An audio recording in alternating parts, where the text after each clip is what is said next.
नमस्कार। मैं BBS यादव। कैसे हैं आप सब लोग? आज हम 2024 के लोकसभा इलेक्शन के विषय में चर्चा करेंगे और किस तरह से देश की स्थिति है, कानून व्यवस्था का क्या हाल है और राहुल गांधी को मिली सज़ा और उसकी व्याख्या और विभिन्न पार्टियों द्वारा राहुल गांधी के ऊपर हुए केस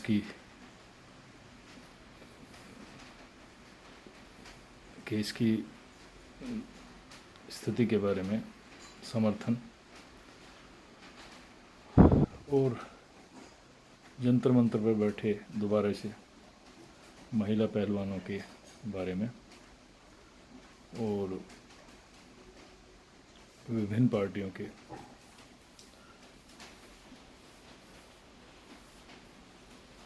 अपोजिशन पार्टियों के बारे में, उनकी एकता के बारे में और नीतीश कुमार जो समर्थन जुटा रहे हैं सब जगह जा जाके, कभी ममता बनर्जी के यहाँ, कभी केजरीवाल के यहाँ, कभी अखिलेश के यहाँ, सब जगह वो जा रहे हैं कि आने वाले समय में बीजेपी के खिलाफ माहौल तैयार किया जा सके और सब दलों को एक करने में नीतीश कुमार लगे हुए हैं। और बीजेपी के सांसद बृजभूषण सिंह के बारे में और ताज़ा घटना चक्र में जो अतीक अहमद की हत्या और उसके भाई की हत्या हुई है पुलिस कस्टडी में,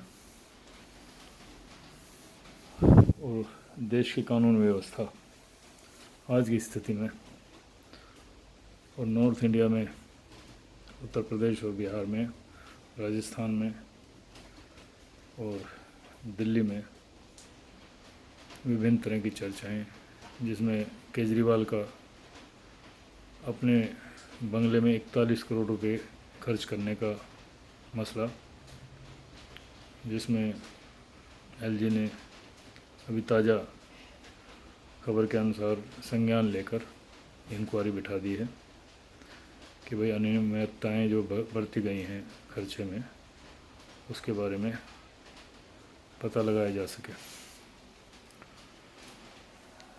तो शुरू करते हैं सबसे पहले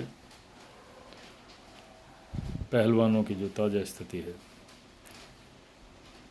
पहलवान दोबारा धरने पे बैठे। पहले खेल मंत्री ने, अनुराग ठाकुर ने, उन्होंने कहा कि हमने समिति बना दी है और उस पर कोई कार्रवाई हुई नहीं। 3 महीने तक पहलवान तसल्ली में रहे कि शायद कुछ होगा।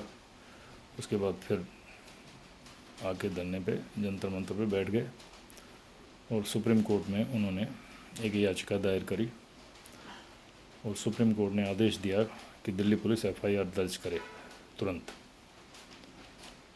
जब सरकारें काम नहीं करती हैं तो कोर्ट में जाना पड़ता है, लेकिन सरकार बनती है जनता के वोट से। जनता का वोट खारिज हो जाता है क्योंकि सरकारें मनमाने ढंग से काम करती हैं। प्रजातंत्र में ये सारी चीज़ें गलत हैं।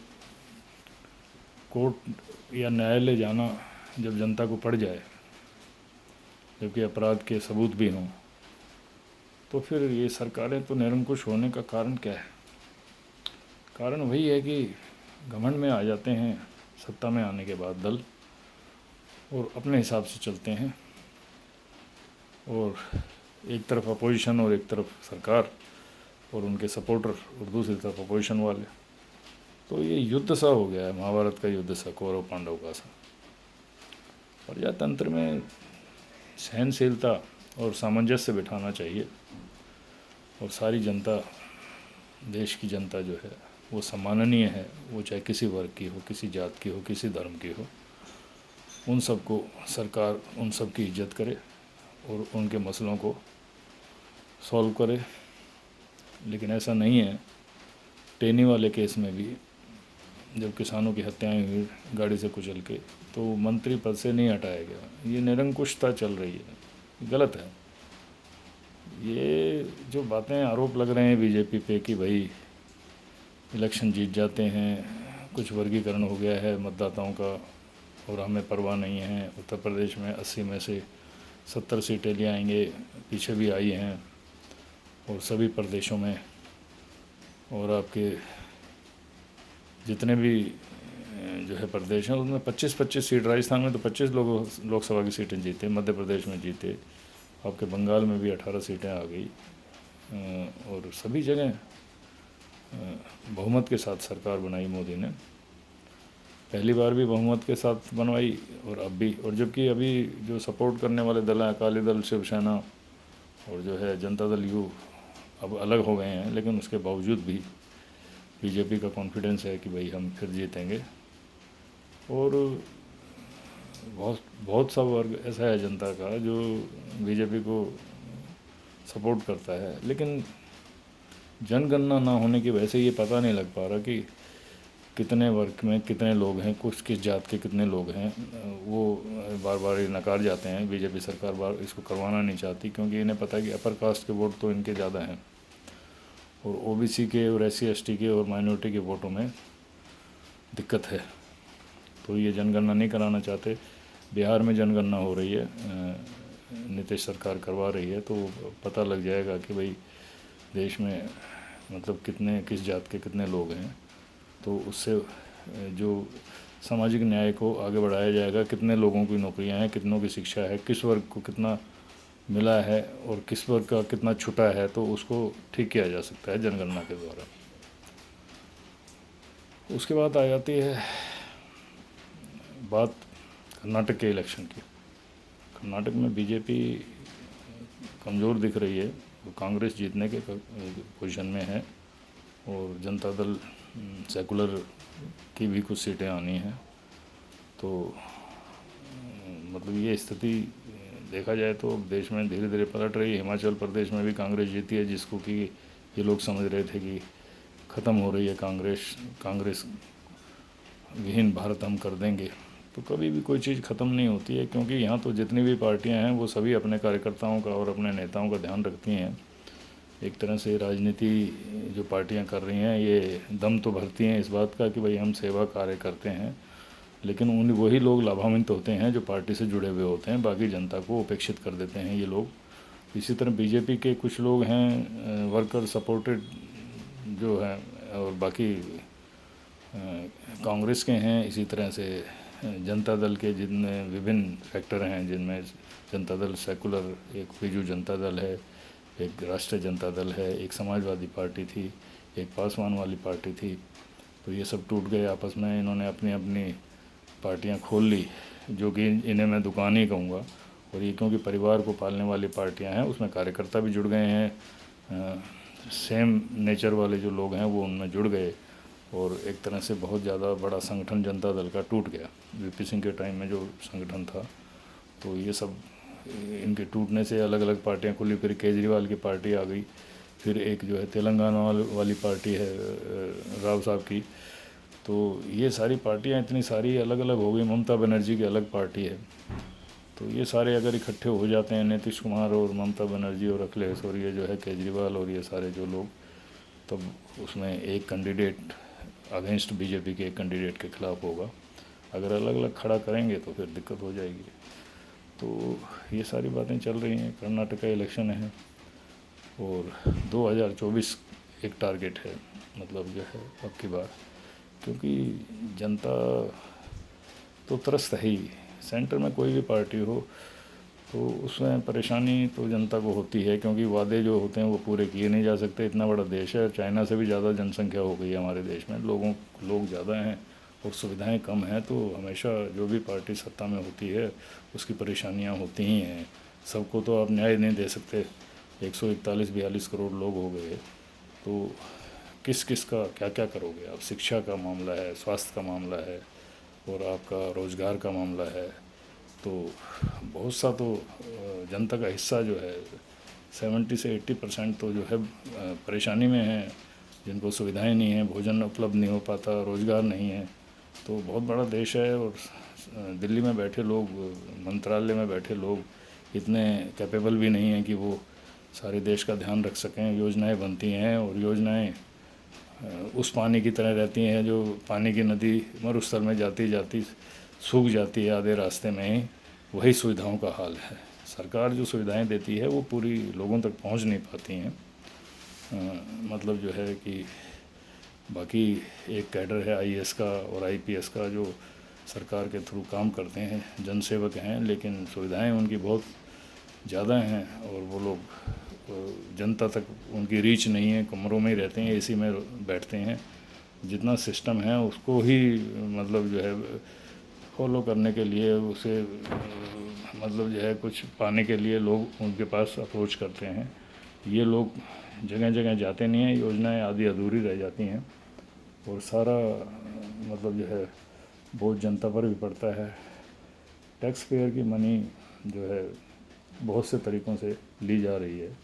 जीएसटी का मामला है, पेट्रोल के रेट बढ़ा के मामला है, तो लाखों रुपए जो है इकट्ठे करके सरकार जो है बहुत से ऐसे सेठों को कर्ज दे देती है जो माफ़ भी कर दिया जाता है। तकरीबन 10 से 11 लाख करोड़ जो है इस सरकार ने माफ़ किया है लोगों का। और मतलब जो है वो जनता का पैसा था, टैक्स का पैसा था और विभिन्न तरह से सभी प्राइवेट डिपार्टमेंट प्राइवेट कर दिए गए सरकारी डिपार्टमेंट, रेलवे भेज दिया गया और एलआईसी भी और ये सारी चीज़ें। वो जो पैसा वहाँ इधर उधर जमा था वो सारे के सारे जितने भी अडानी के अलावा भी बहुत से हैं, लिस्ट है पूरी, जिसमें तकरीबन 300 से भी ऊपर लोग हैं जिनका कर्जा माफ़ किया गया है। लेकिन किसान का और गरीब का कर्जा तो वो तो देना ही है उसे, क्योंकि वो जनता है। जनता एक कमाने का जरिया है सरकार के लिए।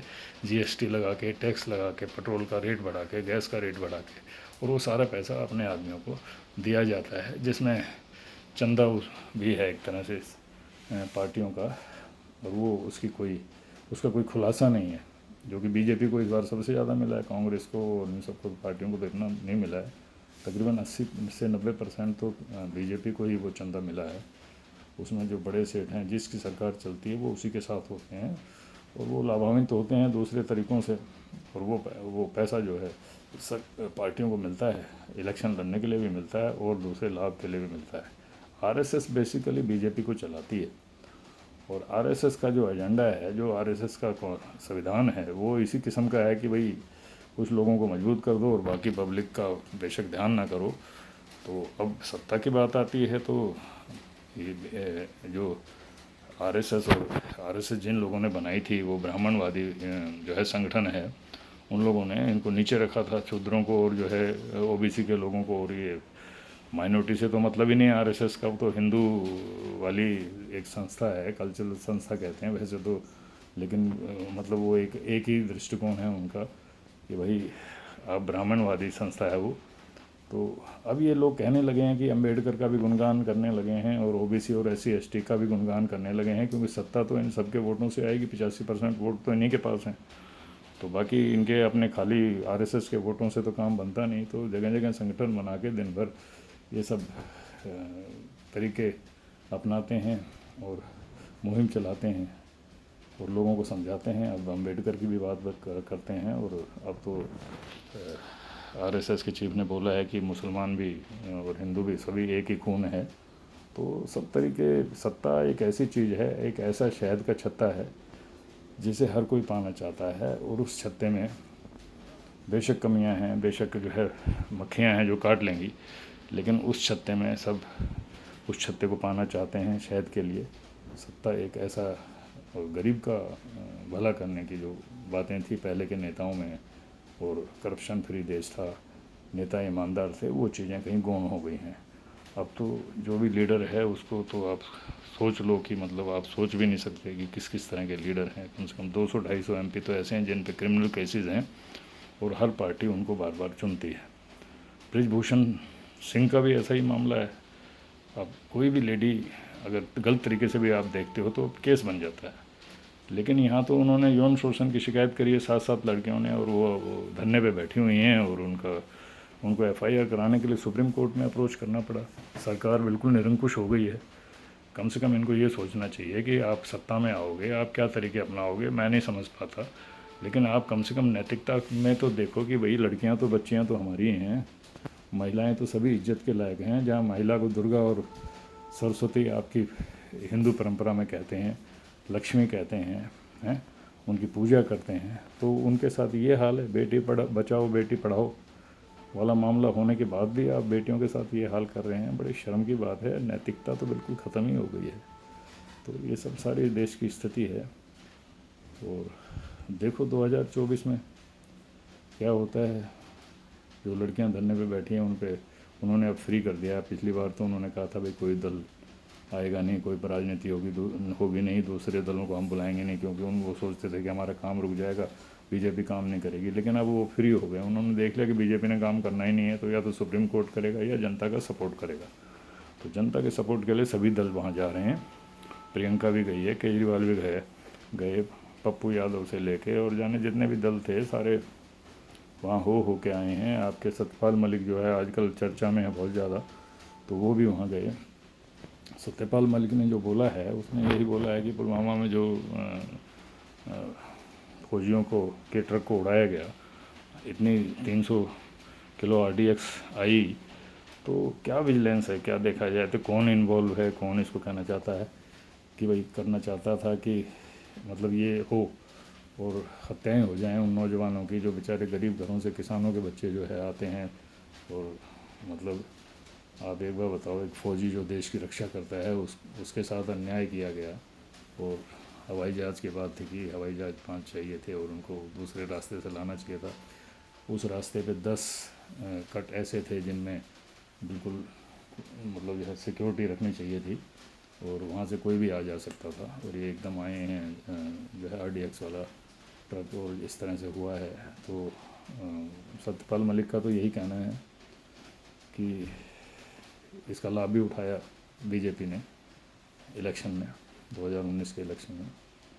और ये क्या हुआ है क्या नहीं हुआ इसका खुलासा होना चाहिए। ये बहुत ही गलत बात है। करप्शन की भी बात बताई सत्यपाल मलिक ने, वो खुली लड़ाई शुरू हो गई है। और जनता किस तरफ जाती है और जनता देख रही है, क्योंकि जनता का वर्गीकरण हो गया है। वर्गीकरण के हिसाब से बीजेपी और कांग्रेस और दूसरे दलों के साथ कितने वोट जाते हैं, क्या जाते हैं, लोग क्या सोचते हैं, लोग भारत क्या हो गया है, ये डेमोक्रेसी है, सबकी है, सबको इस देश को बचाना है मिलके, और लोग बटे हुए हैं। तो ये सब सारी चीज़ें 2024 के इलेक्शन में पता लगेंगी। बातें बहुत हैं, तो आज हम इसको यहीं ख़त्म करते हैं।